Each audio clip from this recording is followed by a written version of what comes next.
ವಿಜಯಪುರ ಕೋಲಾರ ಪಟ್ಟಣದ ಅಲ್ಲಾಭಕ್ಷ ಬಿಜಾಪುರ್ ಅವರ ಕುಟುಂಬದ ವತಿಯಿಂದ ರಂಜಾನದ ಹಬ್ಬದ ಇಫ್ತಿಯಾರ್ ಕೂಟವನ್ನು ಹಮ್ಮಿಕೊಳ್ಳಲಾಯಿತು. ಈ ಸಂದರ್ಭದಲ್ಲಿ ಮಾಜಿ ಸಚಿವರಾದ ಎಸ್.ಕೆ. ಬೆಳ್ಳೊಬ್ಬಿ ಮಾತನಾಡಿದರು. ಈ ಸಂದರ್ಭದಲ್ಲಿ ಬ್ಲಾಕ್ ಕಾಂಗ್ರೆಸ್ ಅಧ್ಯಕ್ಷ ರಫೀಕ್ ಫಕಾಲಿ ಹಾಗೂ ಗ್ರಾಮಸ್ಥರು ಉಪಸ್ಥಿತರಿದ್ದರು.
ಇವತ್ತು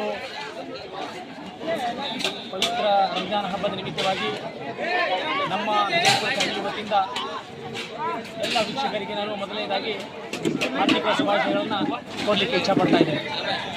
ಅದರ ಜೊತೆಗೇ ಇವತ್ತು ಹಾಶಿಂಪೀರ್ ಉರುಸು ನಿಮಿತ್ತವೂ ಕೂಡ ಇವತ್ತು ಹಾಶಿಂಪೀರ್ ದರ್ಗಾದ ಉರುಸಿನ ನಿಮಿತ್ತವೂ ಕೂಡ ನಾನು ಇವತ್ತು ತಮ್ಮೆಲ್ಲರಿಗೆ ಹೃದಯಪೂರ್ವಕ ಅಭಿನಂದನೆಗಳನ್ನು ಸಲ್ಲಿಸಲಿಕ್ಕೆ ಇಚ್ಛಪಡ್ತಾ ಇದ್ದೇನೆ. ಅದರ ಜೊತೆಗೇ ತಮಗೆಲ್ಲರಿಗೂ ಗೊತ್ತಿದ್ದ ಹಾಗೆ ಪವಿತ್ರ ಇಸ್ಲಾಂ ಧರ್ಮದಲ್ಲಿ ರಂಜಾನ್ ಅಂತಕ್ಕಂಥ ಒಂದು ಪವಿತ್ರ ಮಾಸ, ಅದು ಉಪವಾಸದ ಮಾಸ. ಈ ತಿಂಗಳಲ್ಲಿ ನಮ್ಮ ಎಲ್ಲ ಮುಸ್ಲಿಂ ಸಮಾಜದವರು ಉಪವಾಸದ ರೋಜಾ ಅಂತಕ್ಕಂಥ ಅದರ ಜೊತೆಗೇ ಎಲ್ಲ ರೋಜೆಯನ್ನು 30 ದಿವಸಗಳ ಕಾಲ ಉಪವಾಸವನ್ನು ಮಾಡ್ತಾರೆ. ಆದರೆ ಆ ದಿಸೆಯಲ್ಲಿ ಇವತ್ತು ಒಳ್ಳೆ ರೋಜೆಯ ಸಂದರ್ಭದಲ್ಲಿ ನಮ್ಮ ವಿಜಯಪುರ ಫ್ಯಾಮಿಲಿ ವತಿಯಿಂದ ಎಲ್ಲ ಉಪವಾಸಕಾರರಿಗೆ ಮತ್ತು ರೋಜಾ ಇದ್ದವರಿಗೆ ಇವತ್ತು ಇಫ್ತಾರ್ ಕೂಟದ ಜೊತೆಗೆ ನಾವು ಅವರಿಗೆ ಊಟದ ವ್ಯವಸ್ಥೆಯನ್ನು ಮಾಡಿದ್ದೀವಿ. ಇದು ನಮ್ಮ ಅದೃಷ್ಟ. ನಮ್ಮ ಒಂದು ಕರೆಗೆ ಹೋಗೊಟ್ಟು ನಮ್ಮ ಎಲ್ಲ ಸಮಾಜದ ಹಿರಿಯರು, ಮುಖಂಡರು ಎಲ್ಲರೂ ಬಂದು ನಮ್ಮ ಇಫ್ತಾರ್ ಕೂಟದಲ್ಲಿ ಭಾಗವಹಿಸಿ ನಮಗೆಲ್ಲರಿಗೆ ಸಂತೋಷವನ್ನು ನೀಡಿರ್ತಕ್ಕಂತಹ ಎಲ್ಲ ಭಕ್ತಾದಿಗಳಿಗೆ ಮತ್ತು ಎಲ್ಲ ಉಪವಾಸ ಇಟ್ಟಿರ್ತಕ್ಕಂಥ ನಮ್ಮ ಮುಸ್ಲಿಂ ಸಮಾಜದ ಗುರುಗಳಿಗೆ, ಹಿರಿಯರಿಗೆ ನಾನು ಭಾಳ ಆತ್ಮೀಯವಾಗಿ ಅವರಿಗೆ ಅಭಿನಂದನೆ ಸಲ್ಲಿಸಲಿಕ್ಕೆ ಇಷ್ಟಪಡ್ತಾ ಇದ್ದೇನೆ. ಮತ್ತು ಇವತ್ತು ನಮ್ಮ ಮನೆತನದಿಂದ ನಮ್ಮ ಎಲ್ಲ ಅಣ್ಣ ತಮ್ಮರು ಸೇರಿ ಎಲ್ಲರನ್ನ ಒಂದು ಒಗ್ಗೂಡಿಸಿ ಇವತ್ತು ನಾವು ಇಫ್ತಾರ್ ಕೂಟದ ಜೊತೆಗೆ ಊಟದ ವ್ಯವಸ್ಥೆಯನ್ನು ಮಾಡಿದ್ದೀವಿ. ಅಲ್ಲಿ ಬಂದಿರತಕ್ಕಂಥ ಎಲ್ಲರೂ ಪ್ರೀತಿ ವಾತ್ಸಲ್ಯದಿಂದ ಎಲ್ಲರೂ ನಮಗೆ ಸಾಥ್ ನೀಡಿದ್ದಾರೆ. ಅವರಿಗೂ ನಾನು ತುಂಬ ಧನ್ಯವಾದಗಳನ್ನು ಹೇಳಿ ಮತ್ತೊಮ್ಮೆ ತಮ್ಮೆಲ್ಲರಿಗೂ ಪವಿತ್ರ ರಂಜಾನ್ ಹಬ್ಬದ ಶುಭಾಶಯಗಳನ್ನು ಕೋರಿ ನನ್ನ ಮಾತಿಗೆ ವಿರಾಮ ನೀಡ್ತೀನಿ. ಜೈ ಹಿಂದ್, ಜೈ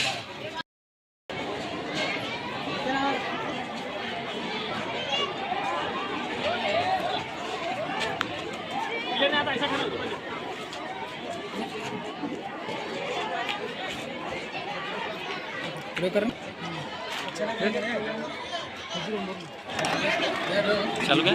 ಕೋಲಾರ ಪಟ್ಟಣದಲ್ಲಿ